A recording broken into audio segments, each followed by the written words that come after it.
Bienvenidos al Ejército de los Tristes, podcast dirigido y presentado por Alberto Rojo.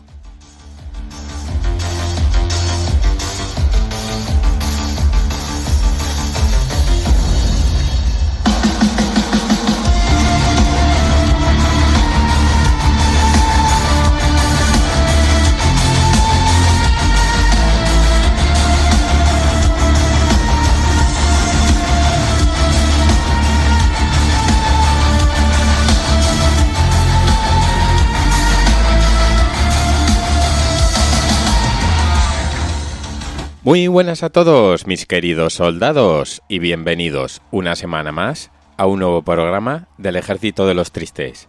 Muchas gracias a todos por estar ahí. Dicen que quien escucha las sombras termina por entender algo de sí mismo. Aquí, en el Ejército de los Tristes, seguimos explorando los rincones donde el dolor y el misterio se entrelazan, donde cada historia deja una huella que no siempre se borra. Si lo que hacemos te acompaña, si sientes que este ejército también es un poco tuyo, recuerda que puedes ayudarnos a seguir contando estas historias. Puedes hacerte mecenas por tan solo 1,99 € al mes, porque hay voces que merecen ser escuchadas, aunque el mundo insista en olvidarlas.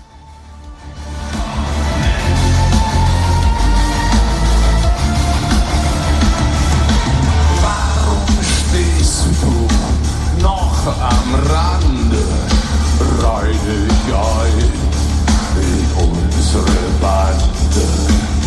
En el programa de hoy, como suele ser habitual, vamos a comenzar con uno de esos personajes oscuros que tanto nos intrigan. ¡Comenzamos! Hand in Hand.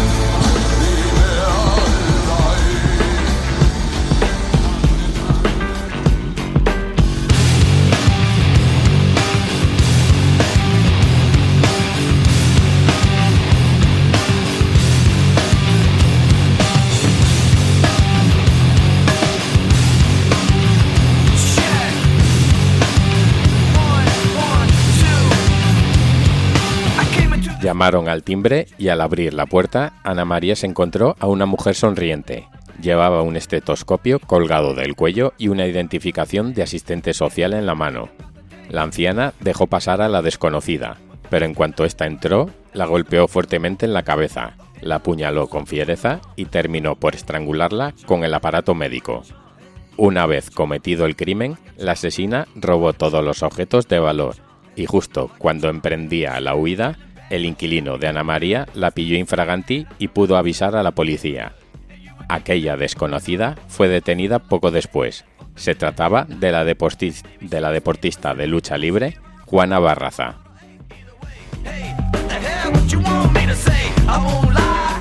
Con su arresto, los investigadores acababan de descubrir que ella, y no un hombre disfrazado de mujer, era la responsable de casi medio centenar de asesinatos seriales en México. La mataviejitas los había engañado a todos.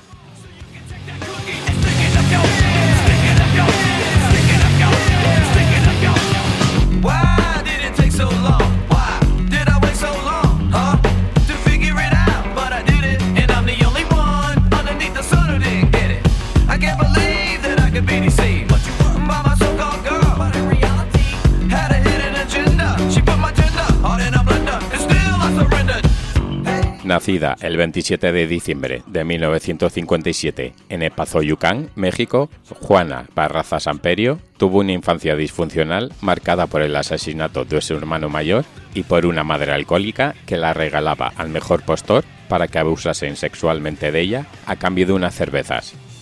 Cuando tenía 11 años, mi mamá le dijo a un señor que era joven, pero yo tenía 11 años y para mí era un señor de 26 años. «Dame unas cervezas y te llevas a mi hija», contaba Juana. Y recordaba que cuando él abusó de mí, me tuvo que amarrar en la cama para poderme tocar.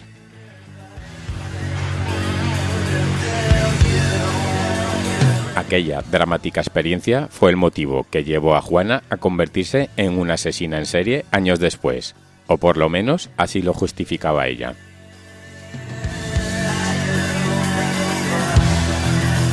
Poco más se sabe de la vida de Juana, salvo que hasta que cometió los asesinatos estudió enfermería, o al menos adquirió ciertos conocimientos médicos, trabajó en el comercio como la venta de palomitas de maíz e incluso fue luchadora profesional de lucha libre bajo el seudónimo de la Dama del Silencio.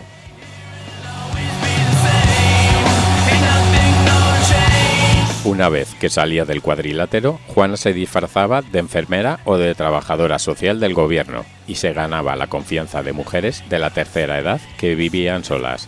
Para que el engaño surtiera efecto, la criminal llevaba siempre consigo un estetoscopio y un carnet falso y animaba a sus víctimas a que se apuntasen a un programa social para mujeres mayores.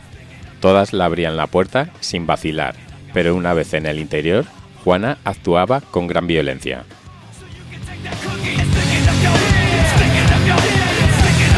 El modus operandi era muy similar en todos los asaltos.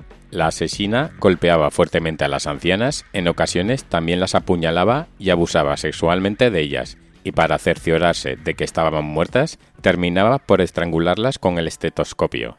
Después, desvalijaba la vivienda y huía sin dejar rastro.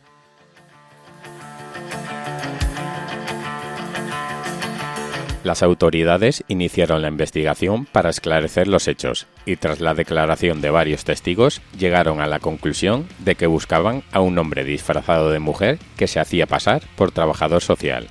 Según estos testimonios, el responsable de estas muertes era una mujer de apariencia muy masculina, con el cabello muy tupido y rubio, de facciones duras y que vestía con ropa de color rojo.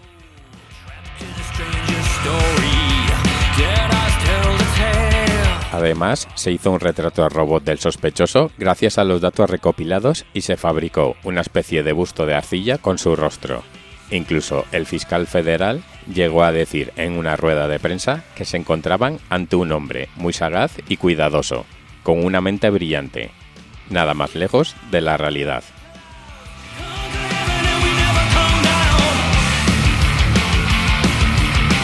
La primera víctima de Juana fue María de la Luz González Anaya, de 64 años, el 25 de noviembre de 2002.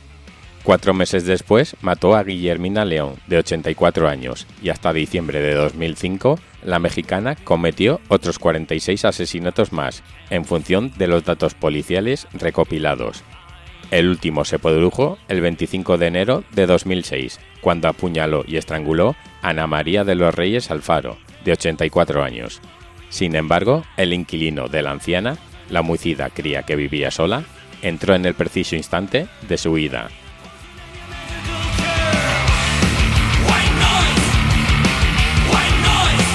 El hombre avisó de inmediato a la policía y describió a la responsable del homicidio.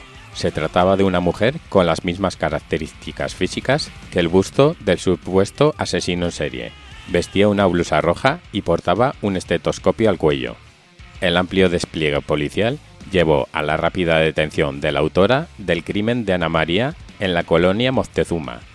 Tenía 48 años y sus huellas estaban por toda la casa.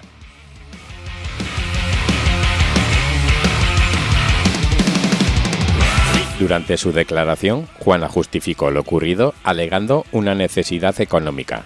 Pero en cuanto los agentes la presionaron un poco más, la detenida encontró otra razón de peso. Yo odiaba a las señoras, porque mi mamá me maltrataba, me pegaba, siempre me maldecía y me regaló con un señor grande, afirmó.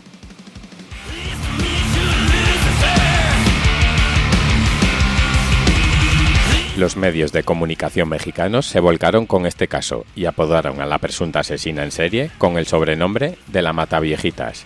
A lo largo del proceso judicial, Juana admitió ser culpable de un solo asesinato, el de Ana María de los Reyes, y negó su participación en el resto de homicidios que se le imputaban. La fiscalía la acusó de un total de 48.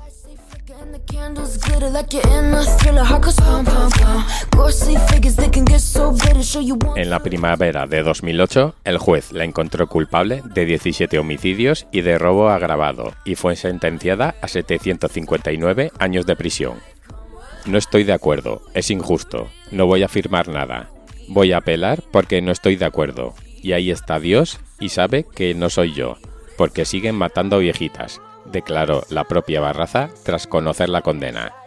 Además, aseguró ser honesta y honrada y respetar a mis superiores y a las personas de la tercera edad.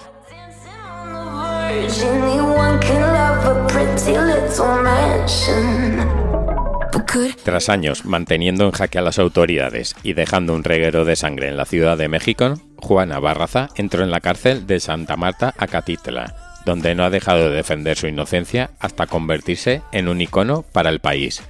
Artistas como Amadintita le han dedicado canciones, se han hecho series de televisión y documentales basados en su historia, y periódicos como el Excelsior han obtenido jugosos titulares tras entrevistarla.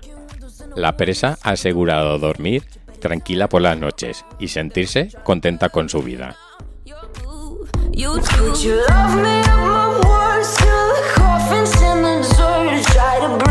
En 2015, Juana se enamoró de otro recluso y al poco tiempo se casaron. El matrimonio duró 1 año. Al vernos, el amor se esfumó, explicó la presa al pedir el divorcio. Parece ser que el romance había sido meramente epistolar. Tras el fiasco sentimental, la mateabejitas prefiere pasar los días en la cocina de la cárcel y que nadie le hable de amor. Ni siquiera ha dado muestras de arrepentimiento. Estoy aquí por un error, sigue insistiendo.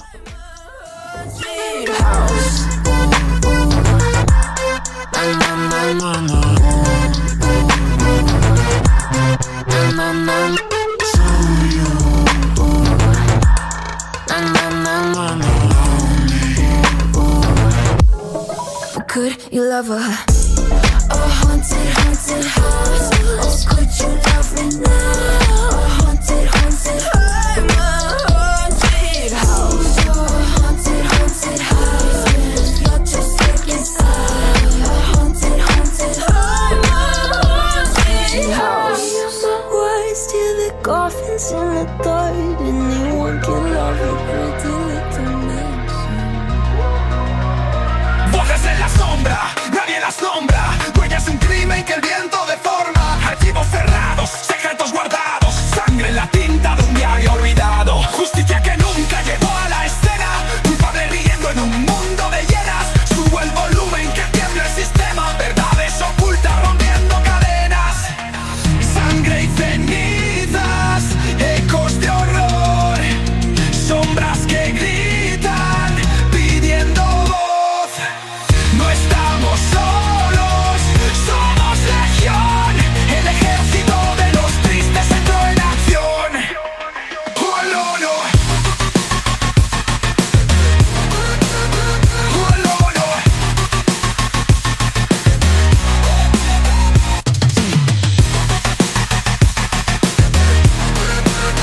Oh, no, no. Cuerpos en fosas que el tiempo devora. La muerte susurra en cada emisora. Frecuencias ocultas, historias que pesan. Nombres que nunca se fueron de esta mesa. Maldiciones en cada frecuencia. Vistas marcadas en la indiferencia. Busco entre sombras, ardo en la ciencia. Que nadie calle esta penitencia. Aquí no hay paz, aquí no hay paz, aquí no hay paz. Solo ecos del pasado.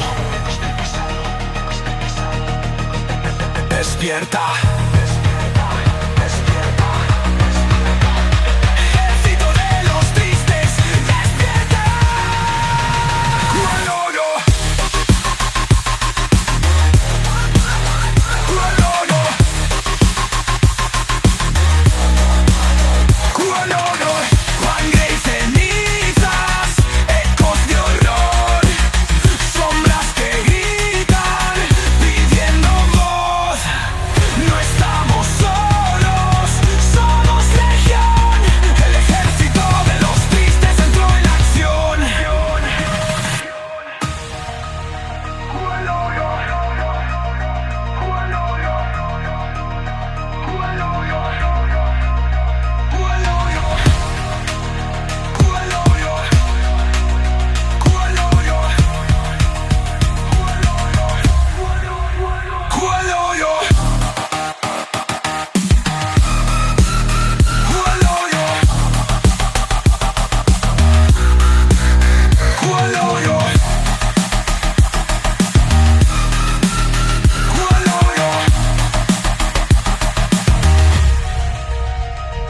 cuerpos en fosas que el tiempo devora. La muerte susurra en cada emisora. Frecuencias ocultas, historias que pesan, nombres que nunca se fueron de esta mesa. Maldiciones en cada frecuencia, pistas marcadas en la indiferencia. Busco entre sombras, ardo en la ciencia, que nadie calle esta penitencia. Me quedo en paz, solo ecos del pasado. Despierta, despierta. Ejército de los tristes, despierta.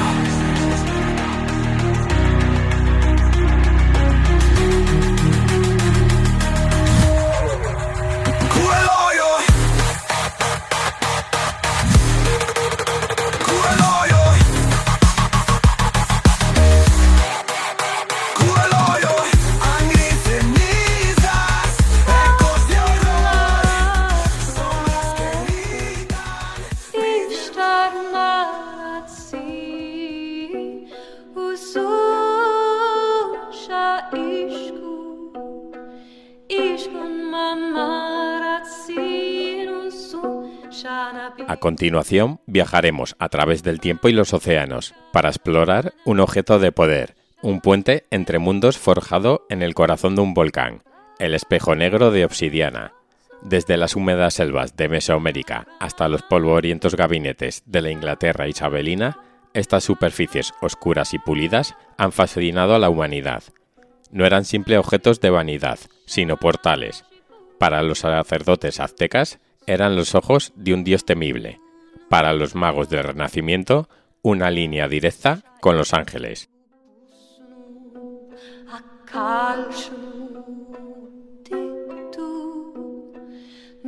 Esta es la historia de cómo un mismo artefacto conectó dos civilizaciones que apenas se conocían, uniendo la cosmología de los mexicas con la magia ceremonial de la corte de la Reina Virgen.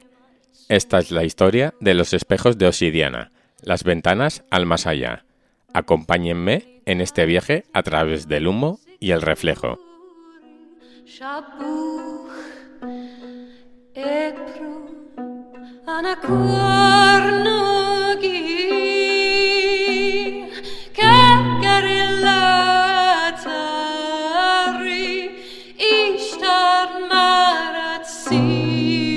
Para entender el poder del espejo de obsidiana, primero debemos viajar al México prehispánico, a la poderosa y temida civilización azteca. Es un complejo panteón de dioses. Uno reinaba en la oscuridad, la noche y el destino, Tezcatlipoca, cuyo nombre en náhuatl significa espejo humeante. La obsidiana, o itztli, en la lengua de los aztecas, era mucho más que una simple piedra. Este vidrio volcánico, negro como la noche y con un brillo enigmático, era sagrado. Con sus afilados bordes fabricaban armas temibles y herramientas precisas, pero al pulirla, la obsidiana revelaba su verdadera alma. Se convertía en un tezcal, un espejo. Estos no eran espejos como los conocemos hoy. Su superficie oscura no devolvía un reflejo claro y nítido, sino una imagen profunda, distorsionada, como si se mirara a través de un velo de humo. Y en esa profundidad, los sacerdotes y adivinos aztecas no buscaban su propio rostro, sino el rostro del futuro. El espejo de obsidiana era el principal instrumento de los tlamantinime, los sabios y filósofos aztecas. A través de la catotromancia, el arte de la adivinación por el espejo, buscaban respuestas a las preguntas más cruciales. ¿Sería propicia la cosecha? ¿Qué destino le esperaba a un recién nacido? ¿Vencerían en la próxima batalla?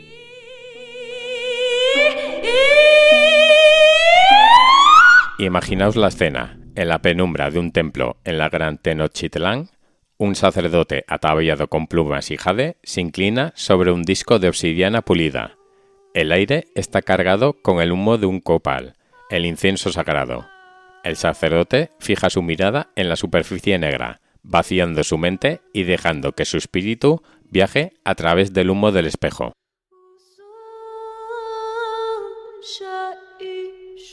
Las crónicas de la época, escritas por los propios conquistadores españoles y por indígenas tras la conquista, nos hablan de visiones que emergían de las profundidades del espejo. No eran imágenes claras, sino simbólicas, fragmentos del porvenir que debían ser interpretados.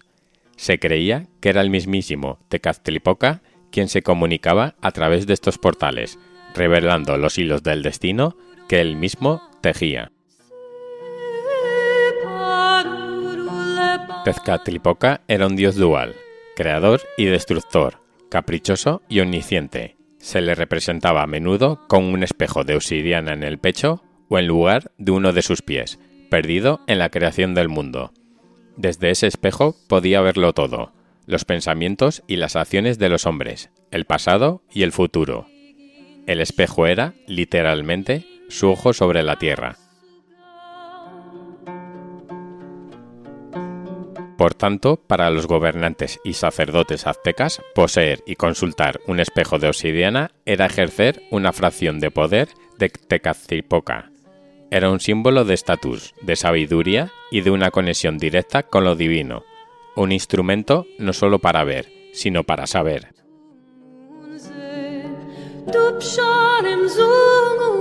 Pero con la llegada de Hernán Cortés y la caída del Imperio Azteca en 1521, estos objetos sagrados tomaron un nuevo rumbo. Muchos fueron destruidos, considerados herramientas de idolatría demoníaca por los frailes españoles. Otros, sin embargo, fueron enviados a Europa como curiosidades exóticas del Nuevo Mundo, trofeos de un imperio conquistado.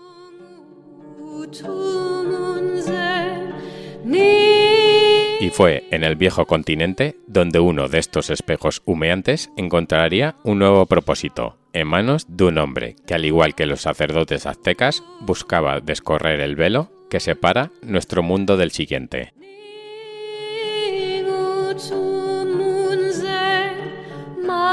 Nos trasladamos ahora a la Inglaterra del siglo XVI, a la efervescente y peligrosa corte de la reina Isabel I. En esta era de grandes exploraciones, conflictos religiosos y un floreciente interés por las ciencias y lo oculto, destaca una de las mentes más brillantes y enigmáticas de su tiempo, el Dr. John Dee.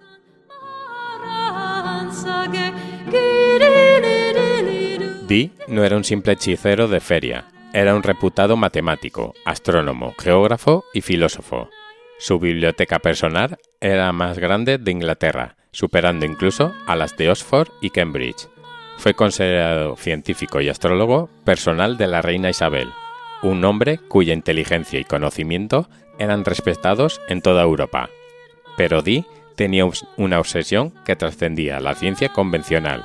Anhelaba el conocimiento perdido, la sabiduría primigenia que, según él, solo podía obtenerse mediante la comunicación directa con seres superiores, con los ángeles. Tras años de estudio de textos antiguos y prácticas místicas, Dee llegó a la conclusión de que necesitaba un cristal de visión, un medio a través del cual los ángeles pudieran manifestarse. Y entonces un objeto extraordinario llegó a sus manos, un espejo circular de obsidiana pulida de origen inequívocamente mesoamericano.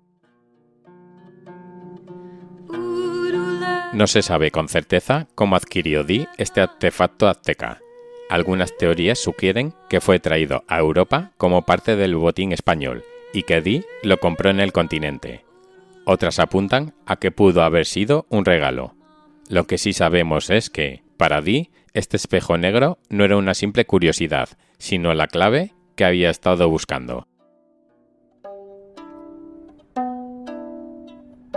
Sin embargo, Dee carecía de la habilidad de ver en el espejo. Necesitaba un medium, un vidente. Y en 1582 encontró a su hombre, Edward Keeley, un alquimista y ocultista de reputación dudosa, que afirmaba poseer la capacidad de comunicarse con los espíritus. Así comenzaron las famosas sesiones de adivinación de Dee y Keeley. La escena era muy distinta a la de un templo azteca, pero el objetivo era sorprendentemente similar. En su estudio de Mortlake, cerca de Londres, Dee preparaba el ritual con oraciones y símbolos sagrados. Keeley se sentaba frente al espejo de obsidiana, a menudo colocado sobre una mesa con sigilos y talismanes, y caía en trance. Dee, meticuloso como siempre, documentaba todo lo que Kili describía, y lo que Kili afirmaba era asombroso. No eran simplemente visiones del futuro, sino encuentros directos con entidades angélicas.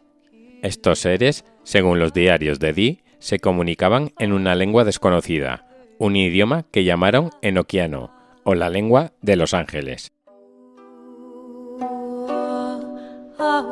Durante años, Dee y Kili llenaron miles de páginas con transcripciones de estas conversaciones, detallando un complejo sistema de magia, cosmología y profecías, dictado supuestamente desde otra dimensión a través del espejo azteca. Querían estar redescubriendo la verdadera teología, el lenguaje con el que Adán habló con Dios en el paraíso.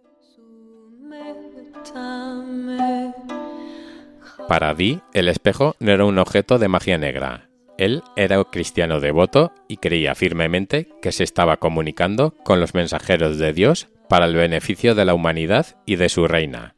Sin embargo, la naturaleza de sus prácticas lo colocaba en una posición muy peligrosa, en una época donde la línea entre la ciencia, la fe y la hechicería era peligrosamente delgada.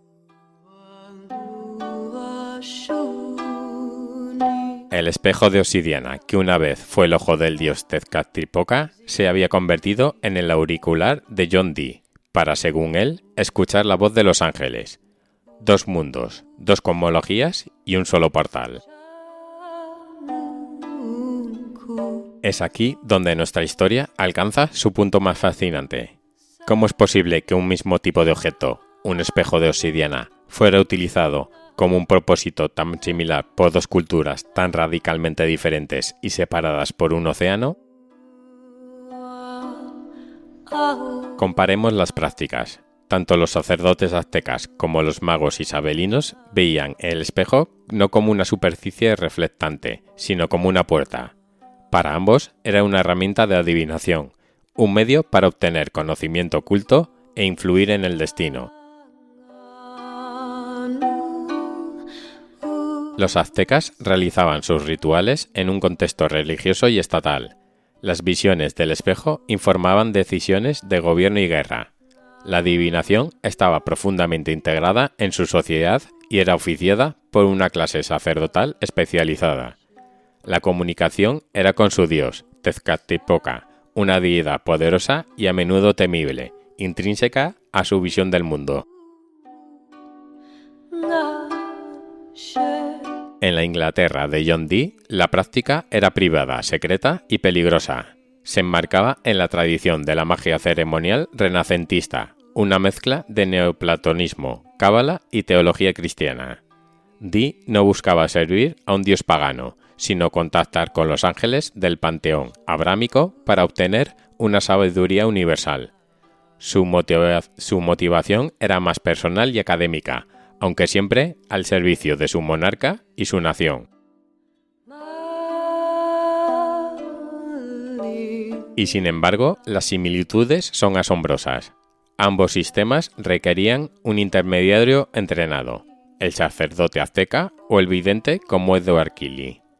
Ambos creían que las visiones no eran meras alucinaciones, sino mensajes reales de una inteligencia superior.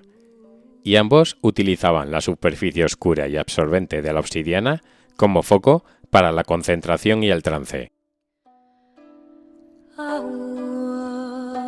¿Es posible que el conocimiento sobre el uso de estos espejos viajara junto con los objetos mismos? Cuando los espejos aztecas llegaron a Europa, llegaron también con ellos relatos de sus poderes, historias que inspiraron a hombres como Dee a experimentar con ellos. Es muy probable. Los conquistadores y cronistas describieron las prácticas diabólicas de los indígenas, y estas descripciones bien pudieron haber circulado en los círculos ocultistas europeos, despertando su curiosidad.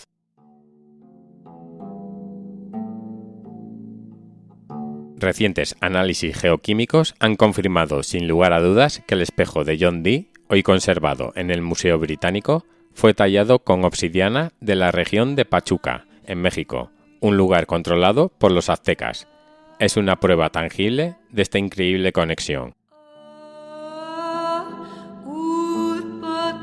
Este artefacto no es solo una pieza arqueológica o un objeto de museo, es un testigo silencioso de una convergencia cultural extraordinaria, un objeto que nació de la lava de un volcán mexicano para ser venerado como el ojo de un dios y que cruzó el Atlántico para convertirse en un instrumento con el que un sabio inglés intentó descifrar el lenguaje de los ángeles.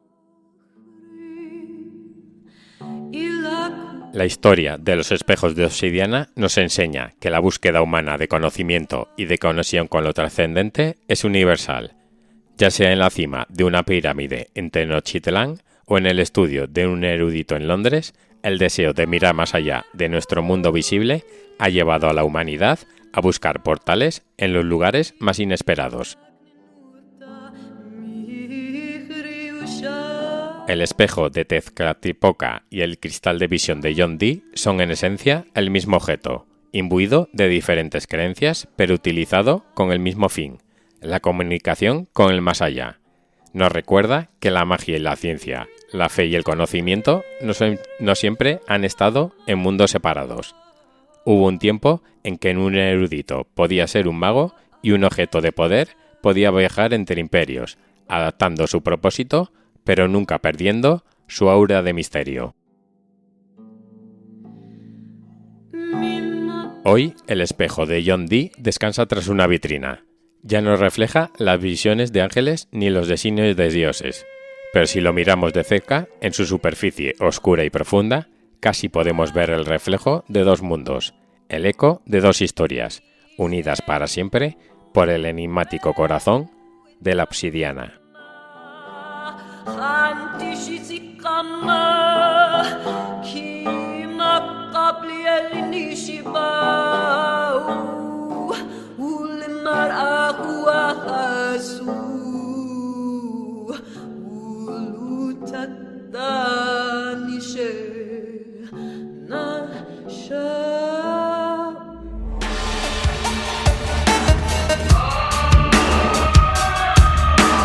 Estás escuchando El Ejército de los Tristes con Alberto Rojo. Das Gift strömt langsam in mein Blut. Ach, ich seh schon weißes. Hay sucesos que apenas se encuentran y cuando lo hacen parecen llegar desde otra dimensión. Escucha ahora los ecos de lo inexplicable. El sur de Francia se ha convertido en el inesperado escenario de un intento de asesinato político digno de la Guerra Fría. La policía francesa detuvo a 4 individuos acusados de planear el asesinato de Vladimir Osekin, activista ruso y fundador de la organización de derechos humanos Gulagu.net, dedicada a denunciar torturas en cárceles rusas y abusos del Kremlin. Osekin, que vive bajo la protección en Biarritz desde 2015, habría sido objeto de seguimiento durante meses. Entre los detenidos se encontrarían 2 ciudadanos con conexiones en el este de Europa y uno con formación militar. El caso ha reavivado el fantasma de las operaciones encubiertas rusas en territorio europeo. Osekin declaró a los medios: "Ya no sé si vivo en Francia o si sigo viviendo en una prolongación del miedo ruso".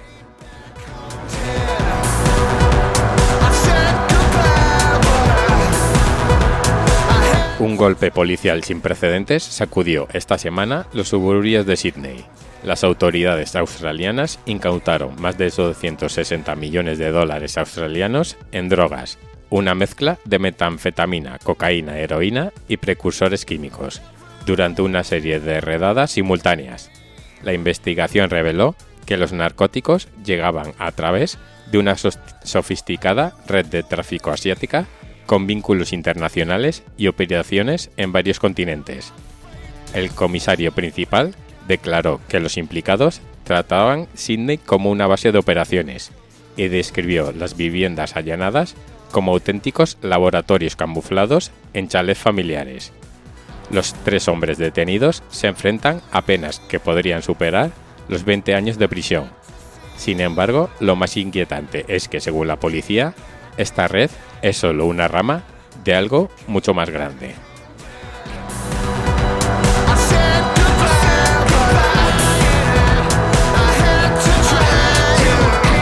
Texas vuelve a estremecerse con un crimen atroz. Stacy Dramiga, una mujer de 63 años, fue hallada sin vida tras salir a caminar en un sendero natural cerca del lago Grapevine. Su cuerpo presentaba signos de violencia y quemaduras parciales. La investigación avanzó rápidamente gracias a la identificación de ADN. El sospechoso, Samuel Akin Sharon, de 23 años, fue detenido a las pocas horas. Según los investigadores, el ataque fue de una brutalidad innecesaria. Vecinos del área han descrito la escena como escalofriante. Un paraje tranquilo donde ahora se acumulan flores, velas y carteles con una sola palabra escrita a mano: monstruo. El sheriff del condado lo resumió así: no hay explicación para algo tan cruel, solo un profundo silencio en el bosque donde ella solía caminar.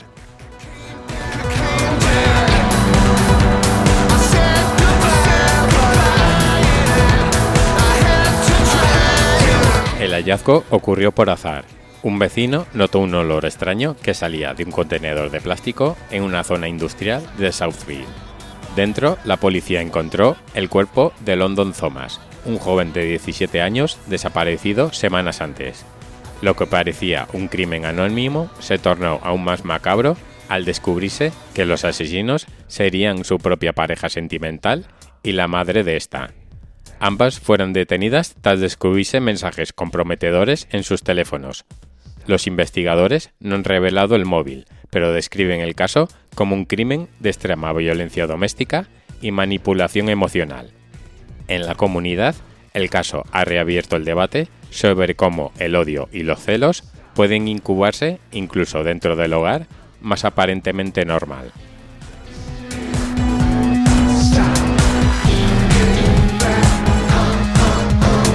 El mar de Cornwall, al sur de Inglaterra, devolvió en enero el cuerpo de Brian Lemming, de 70 años, un veterano cazador de ciervos muy conocido en la región. Fue hallado flotando junto a los muelles con un cordón atado al cuello, pero sin signos claros de violencia o lucha. El informe forense no pudo determinar si fue un suicidio, un accidente o un homicidio. La investigación se ha declarado indeterminada, un término que rara vez se usa y que deja abierta la puerta a todas las hipótesis. Algunos amigos de Lemming aseguran que llevaba semanas actuando con temor, convencido de que alguien lo seguía. En los pubs del pueblo, su muerte se comenta entre susurros. Él sabía algo, por eso no murió solo por accidente.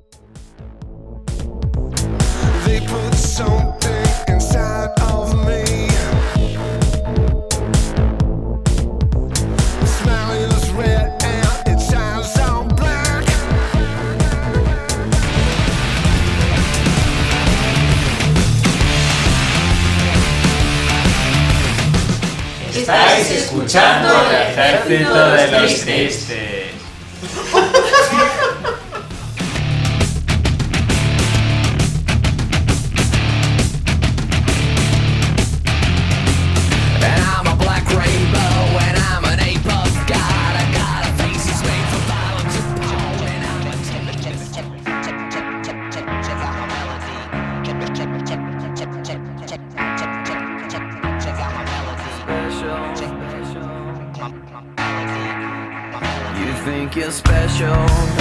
Cuando Dell sorprendió a su hijo Charles, de 11 años, matando animales pequeños, pensó que inscribirle en un curso de taxidermia le ayudaría a encauzar su obsesión por la muerte. Durante las clases, el pequeño diseccionó, degolló y rellenó pájaros muertos, aprendió a utilizar el bisturí con precisión para sacar los ojos sin dañar las cuencas y empezó a fascinarse con ellos. Tanto es así que compraba los mejores globos oculares en tiendas de taxidermia para que su colección de aves quedase perfecta. Acababa de germinar una semilla que con los años se traduciría en un reguero de siniestros crímenes.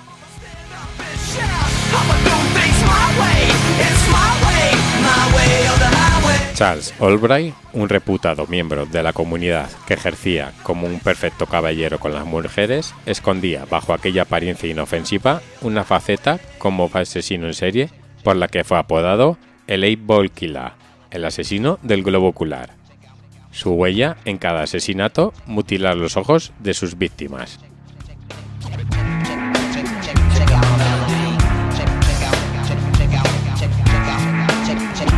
Just one more fight about a lot of things, and I will give up everything to be on my own again, free again. Yeah, this time Charles Frederick Albright nació el 10 de agosto de 1933 en Amarillo, Texas, pero su madre biológica lo abandonó al dar a luz y el bebé estuvo varias semanas en un centro hasta que fue adoptado. Sus padres adoptivos eran un matrimonio de clase media y vivían en los suburbios de Oak Cliff, una zona residencial de la ciudad de Texas. Fred y Ted Albright, un tendero y una maestra de escuela, trataron de colmar de atenciones al pequeño.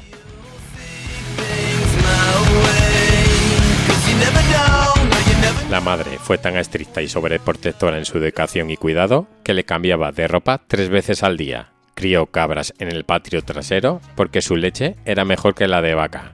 Le dio clases en casa para evitar que saliese, y para cuando tuvo que empezar en el instituto, le obligó a que le llevaran en coche. Pero esto contrastaba con la rectitud en los castigos. Le ataba a la cama cuando el niño infringía alguna norma.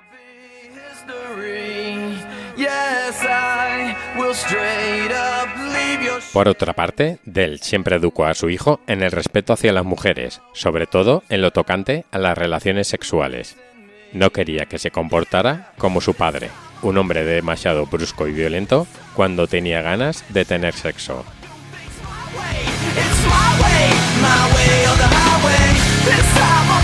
En este ambiente, Charles desarrolló una personalidad contradictoria. Por un lado, se portaba como un niño bondadoso y complaciente, muy inteligente y precoz. Iba a 2 cursos más avanzado, bromista, divertido y cautivador. Y por el otro, desarrolló una obsesión con la muerte, que se materializó matando a animales pequeños. Cuando su madre se enteró, quiso reconducir aquella actitud apuntándolo a un curso de taxidermia.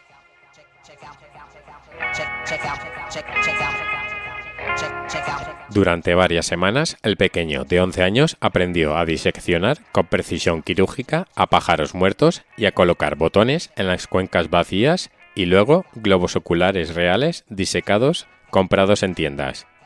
Poco a poco, Charles se fascinó con aquella práctica y con coleccionar los ojos más bonitos del mercado para que su obra como taxidermista quedase impecable.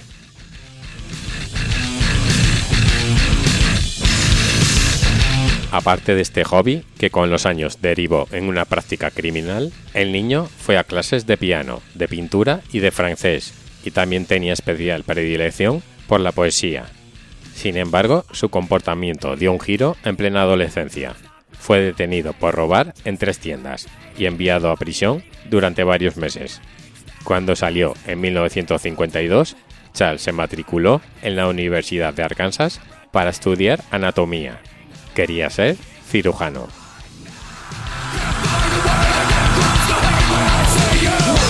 Pese a ser un delincuente convicto, el joven se dedicó a presidir el club de francés, a ser miembro del coro, formar parte del equipo de fútbol y participar en un curso de dibujo.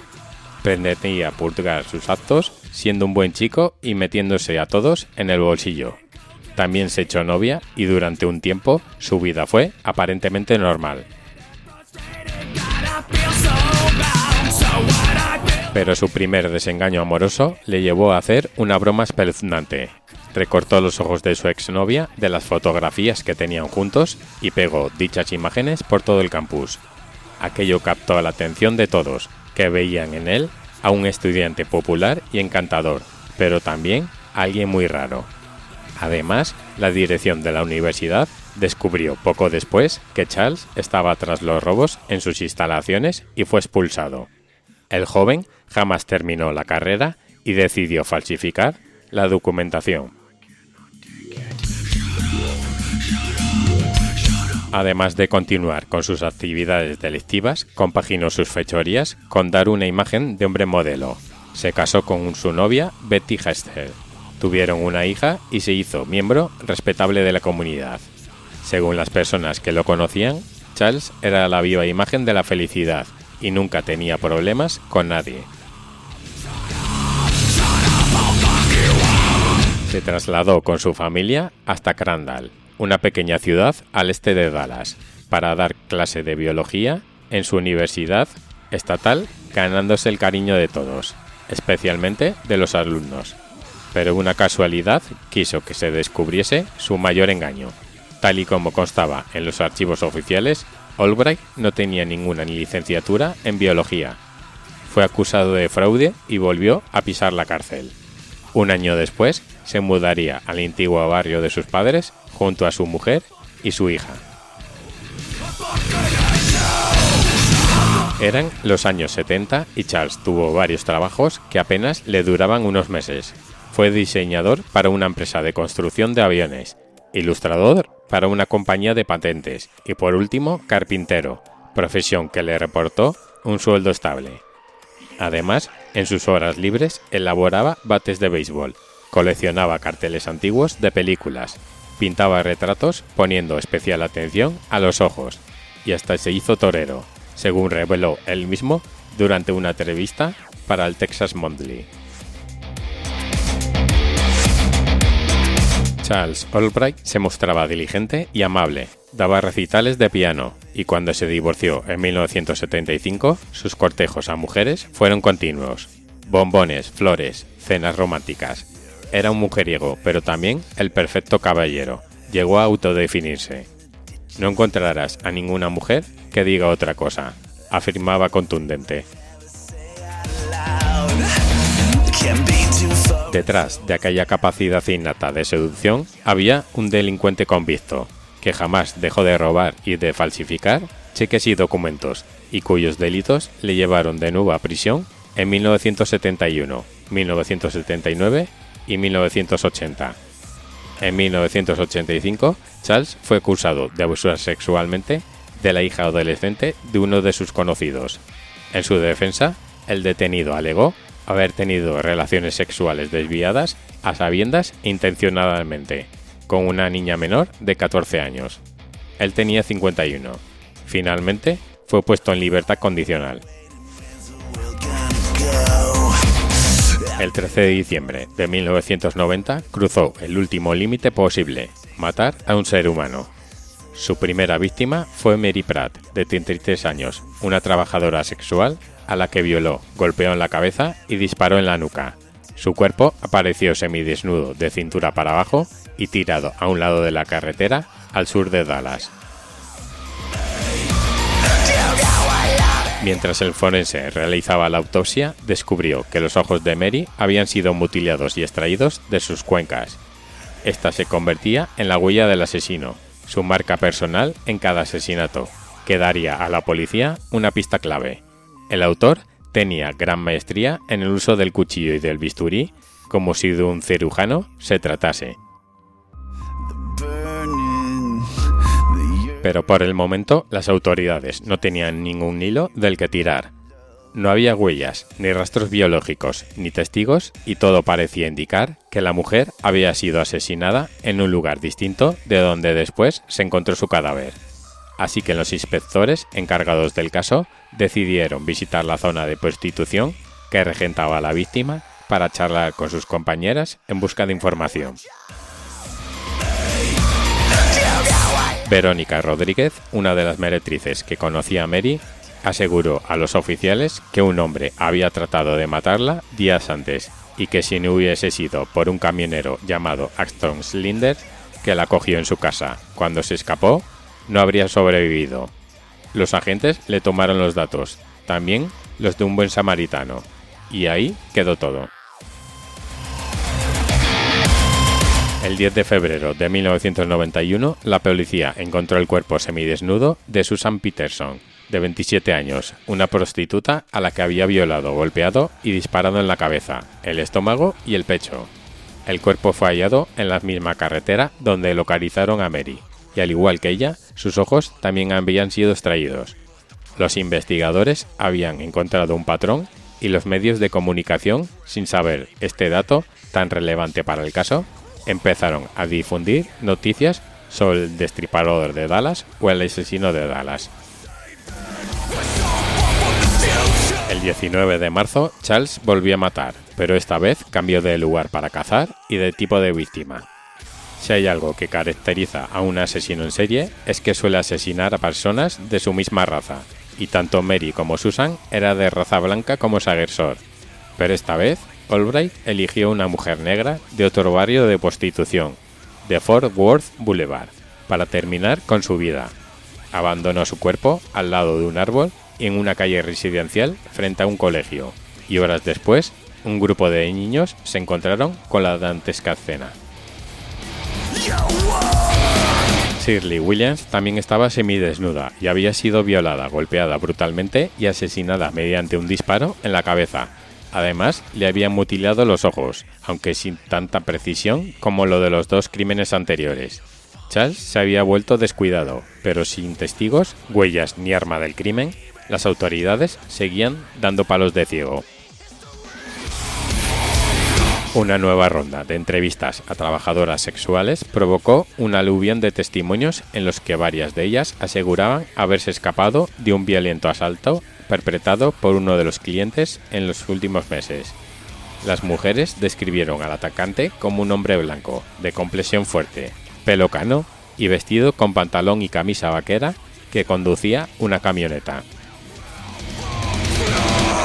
Al recopilar todos los testimonios, los investigadores revisaron la charla con Verónica, una de las supervivientes, y cotejaron los datos de su salvador, Slinder. La dirección de su domicilio, 1035 del Dorado, estaba a nombre de su dueño, Fred Albright, quien a su vez tenía otra propiedad en Compton Valley, el vecindario donde encontraron a las dos primeras víctimas. La siguiente pista fue descubrir que Fred ya estaba muerto y que aquellos inmuebles habían sido heredados por su hijo Charles. En ese preciso instante, uno de los agentes recordó que meses antes había notado la llamada de una mujer, amiga de Mary, que aseguró haber salido con un hombre, conocido de la víctima, obsesionado con los ojos y con una colección de cuchillos, llamado Charles Albright. Aquella información había quedado archivada y jamás se había tenido en cuenta. Ante ambas coincidencias, los agentes buscaron los datos del sospechoso y vieron su historial delictivo y sus múltiples condenas. Imprimieron la fotografía del supuesto asesino y se la enseñaron a las prostitutas que habían sido atacadas. Todas reconocieron a Albright.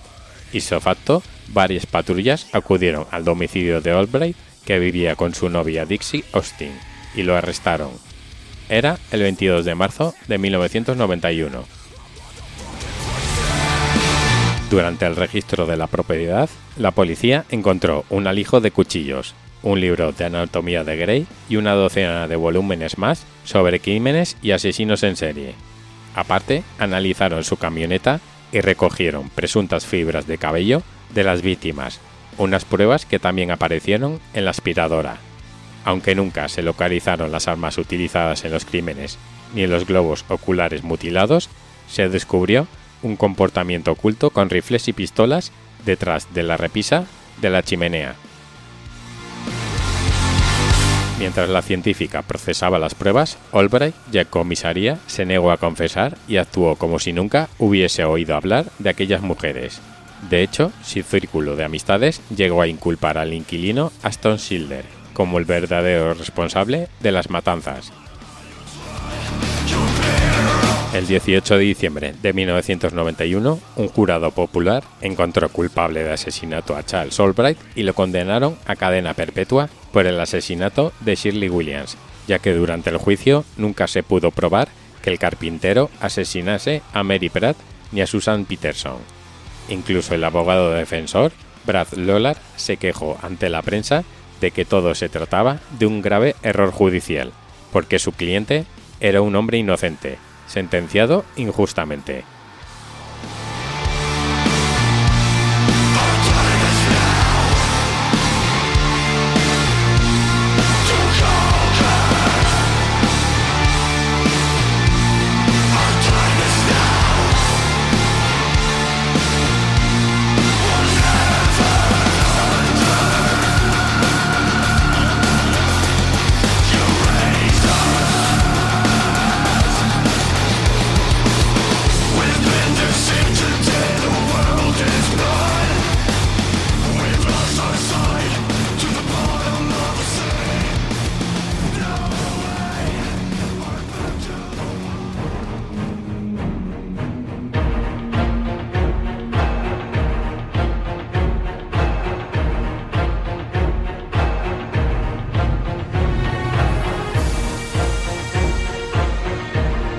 En un mundo donde las naciones luchan constantemente por cada centímetro de tierra, existe un lugar único que desafía esta lógica: Virtaville, un territorio que ningún país quiere reclamar como suyo.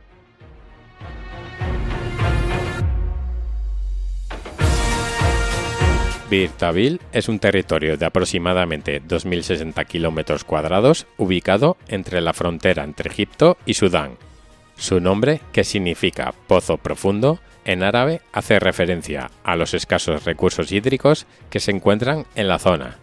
Este pequeño pedazo de tierra tiene la peculiaridad de ser el único territorio habitado en el mundo que no es reclamado por ningún estado soberano, convirtiéndolo en lo que se conoce como Terra Nullius o Tierra de Nadie.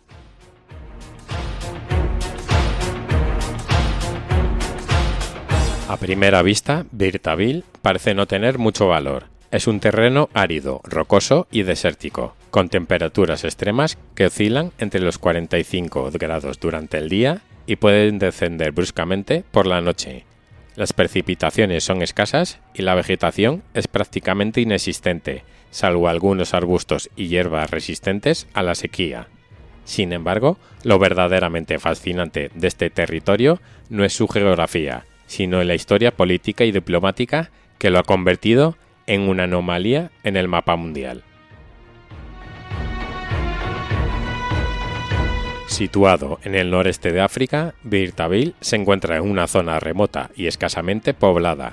Al norte limita con Egipto, al sur con Sudán, al este con el Mar Rojo, aunque no tiene costa, y al oeste con el vasto desierto del Sahara.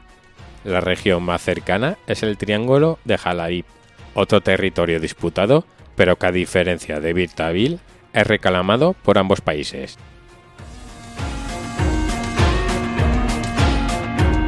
El paisaje está dominado por formaciones rocosas, llanuras desérticas y pequeñas elevaciones montañosas. Los recursos naturales son limitados, lo que explica en parte la falta de interés permanente por este territorio. No hay carreteras pavimentadas, infraestructuras modernas ni ciudades, solo algunas rutas de caravanas ancestrales que ocasionalmente son utilizadas por tribus nómadas que atraviesan la región. La historia de cómo Virtaville se convirtió en tierra de nadie comienza en la época colonial, cuando esta región estaba bajo el control conjunto anglo-egipcio. En 1899, Reino Unido, que administraba a Sudán, y Egipto establecieron una frontera administrativa que seguía en el paralelo 22 Norte, situando Virtaville bajo la administración sudanesa y el Triángulo de Jalabib bajo el control egipcio.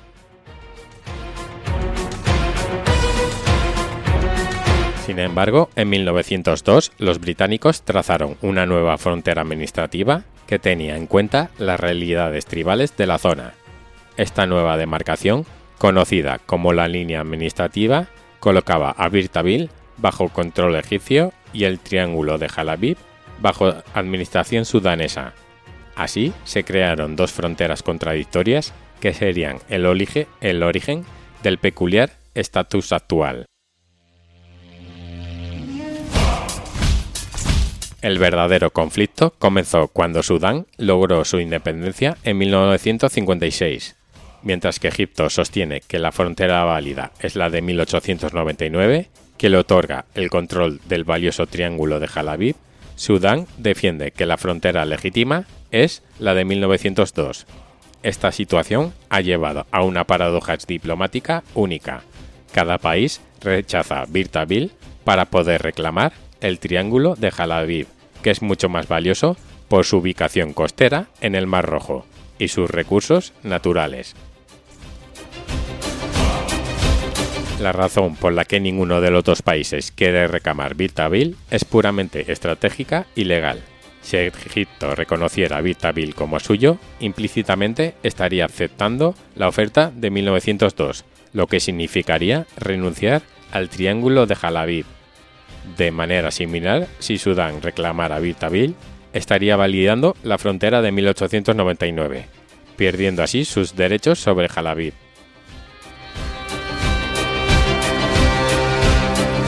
El triángulo de Jalabib tiene aproximadamente 20.580 km², 10 veces mayor el tamaño de Birtabil, y lo más importante, tiene acceso al Mar Rojo, recursos minerales potenciales y una población más significativa.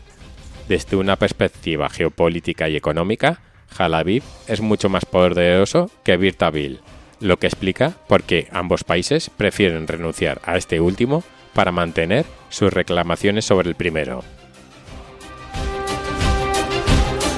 Esta situación ha creado lo que algunos expertos llaman la anomalía cartográfica más peculiar del mundo, un territorio que aparece en blanco en los mapas oficiales de ambos países, como si no existiera.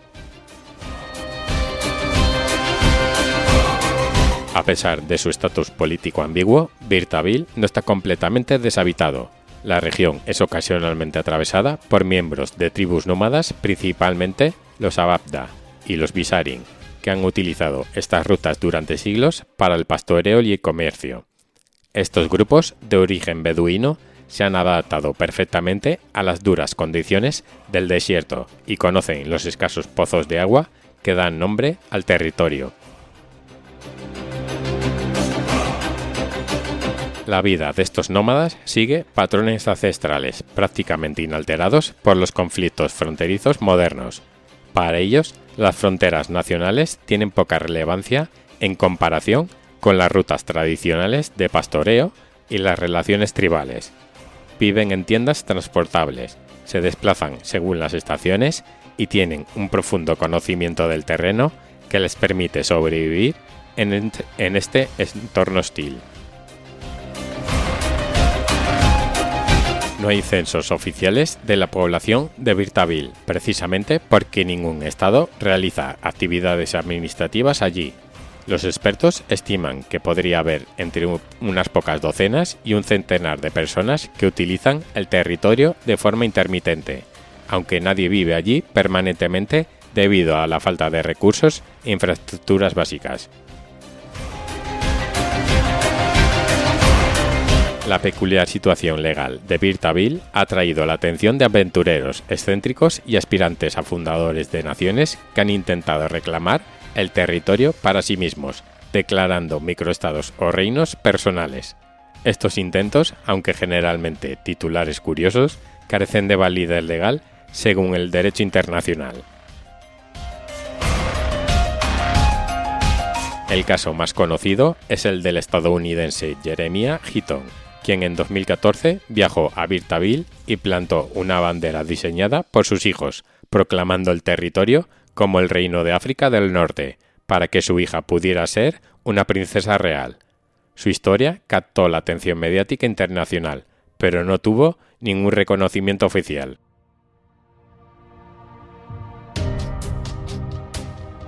Otros reclamantes incluyen al indio Suyas Dixit, quien se autoproclamó rey del reino de Dixit en 2017, y al ruso Dmitry Zikarev, quien declaró la República de la Tierra del Sol en 2015. Incluso ha habido intentos de establecer libertopías o sociedades utópicas basadas en diversos principios filosóficos.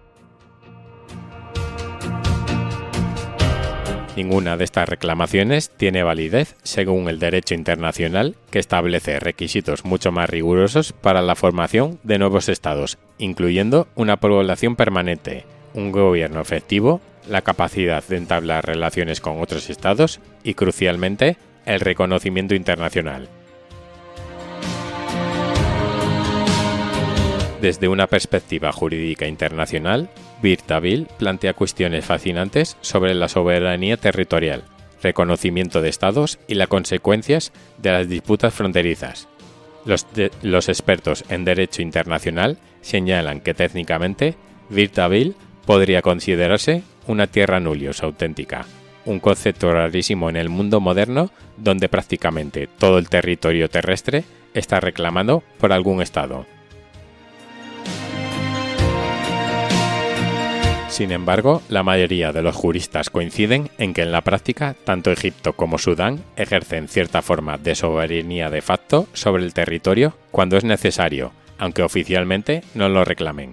Por ejemplo, si ocurriera algún incidente grave en Birtaville, probablemente alguno de los dos países intervendría, basándose en consideraciones de seguridad regional.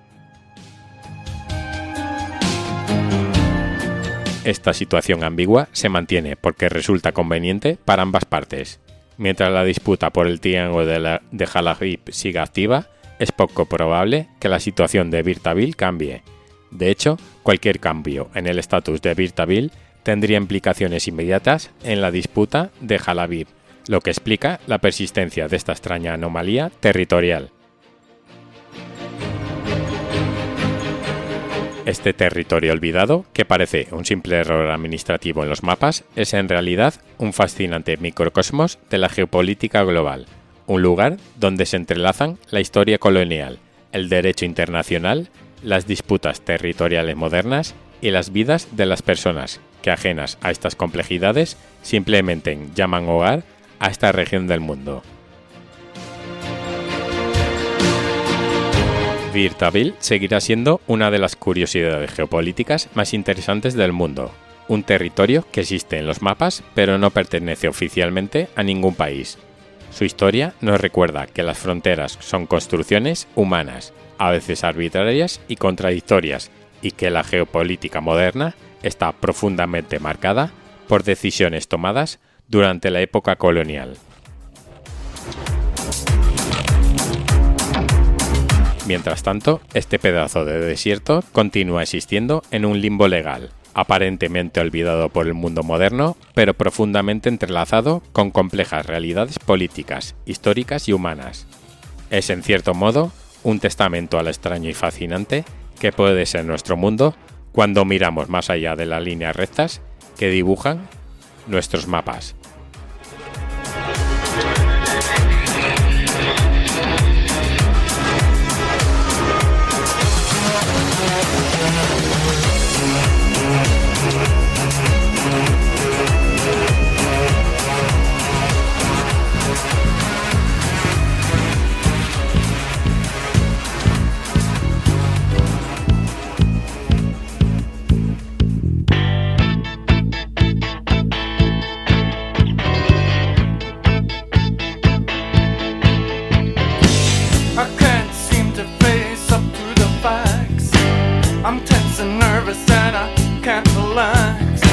Y llegamos al final de este programa del Ejército de los Tristes. Muchas gracias por haber llegado hasta aquí y ya sabéis que si os ha gustado podéis dejarnos un me gusta y un comentario en iVoox.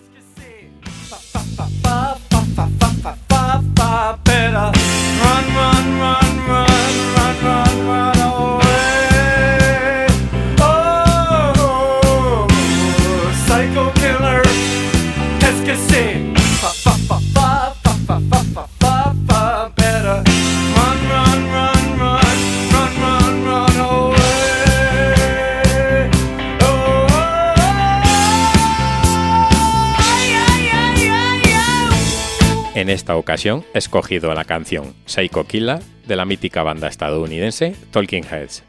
La canción cuenta la historia desde el punto de vista de una persona con la mente alterada, alguien que siente mucha tensión, nervios y rabia por dentro, y que está al borde de cometer un acto violento. Pero no es solo una canción sobre un asesino. En realidad, habla de cómo la gente puede perder el control cuando reprime demasiado sus emociones. David Byrne, el cantante, quería mostrar la mente de alguien que se siente diferente, aislado, incomprendido y que termina convirtiéndose en un loco, porque no sabe cómo canalizar lo que siente. El uso del francés y el tono teatral le dan un toque extraño y elegante, como si el personaje tratara de parecer sofisticado, aunque esté completamente desquiciado.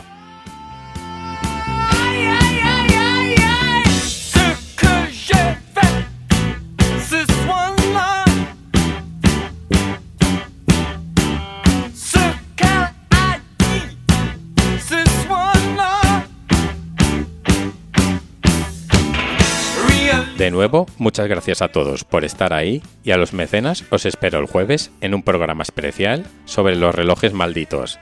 A todos los demás nos escuchamos la semana que viene como siempre en un nuevo programa del Ejército de los Tristes. Hasta entonces, sed felices y disfrutad de la semana. Chao.